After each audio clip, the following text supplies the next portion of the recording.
Are you a person who puts a very high value on being independent? You're like, oh, the ladies independent. Are men who are independent as well? What if there was actually a better way to get things done and to be more efficient?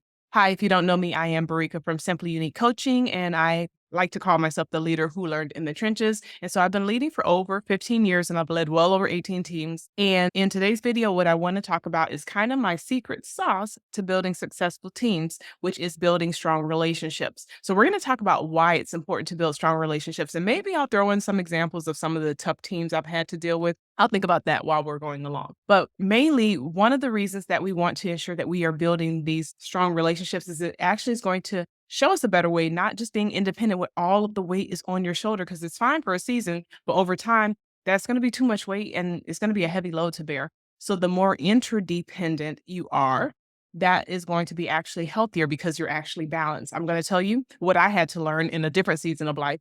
But like when you're so independent that you're not willing to ask someone for help, that is actually a weakness. That is not a strength, because a healthy mindset, a healthy and well-balanced person is going to be able to say, hey, I'm going to do what I can do when I can do it.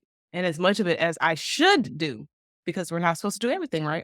But as much of it as I should do versus maybe the person who is dependent and they are also out of balance because they're looking for everyone to help them out. They're acting like they can't do anything on their own. That's not healthy either. So being interdependent means that when I need help, I can ask for help, but when I'm able to do it and do it in my own strength and my own wisdom and just, do it with the skill sets that I have, then you allow yourself to do it. But again, everything is even not meant for you to do. Just because you can do it doesn't mean that you should do it, right? So I try to incorporate that in my days, each and every day that I'm working.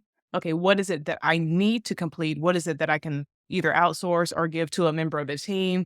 Or even doesn't even need to be done at all, or is not a high priority and maybe needs to be pushed to the back for the long period, and these more immediate things need to be done. So that's one consideration. Now, for the next consideration, I'll share one of the stories about really what helped me to shift the way I was thinking about working with individuals and specifically on my team. And I am a person who I am very firm in what I think and what I believe. And not to say that I'm not flexible, but it's like I know what I know. And like if you know how to play an instrument, if you've been playing the piano since you were 5 years old, and somebody who just started maybe 6 months ago who tries to tell you something about the piano, you might not listen to them as highly as someone who maybe has been playing piano for 20 years, because this person with 20 years experience has probably more credibility behind them versus this person who's only been playing 6 months and you've been playing for about 15, 20, 30 years, right? So it's one of those things where when you know what you know, then it's like, okay, I'm very comfortable with this. But the problem I had with working with this employee was that we actually had completely opposite personality types. And at that point in time, I didn't really know the value of understanding the different personality types. And once I learned more about my own personality type, and then I learned about the other personality types, I was able to clearly see this is why I don't get along with this person. It's not that they're a bad person. It's not that I'm a bad person. It's that we have two different ways of seeing the world. And because we see the world from completely opposite ways, that's where we're butting heads. And so the more I, as a leader, began to take that into consideration, the better our relationship became. Because I didn't put it all on the employee to say, hey, well, you need to fix it because as the leader, I'm responsible for being the mature person in the conversation, right? in the situation. As a leader, we have that responsibility. That's a weight that we bear, right?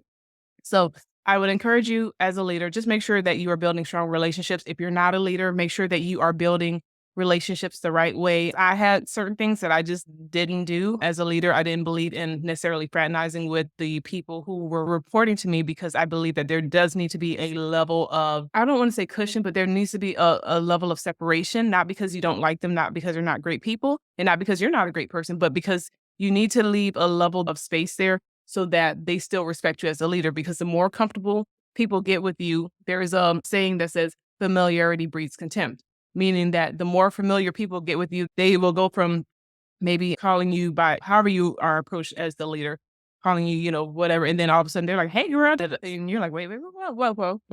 I'm not your girl. I'm not your homegirl. I'm not your friend.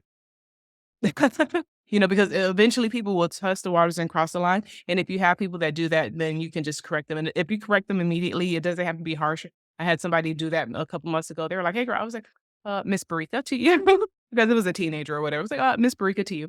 So anyway, but I hope you guys have a great day. If you have any questions or want me to respond to anything related to working with and building relationships, this is something that I definitely make as a hallmark of my leadership. When I get in with a new team, I want to know exactly who I'm working with. I want them to kind of know my perspective.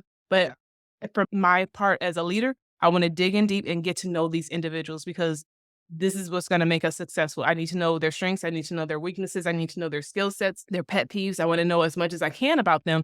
And then also, I will let them know what they need to know about working with me.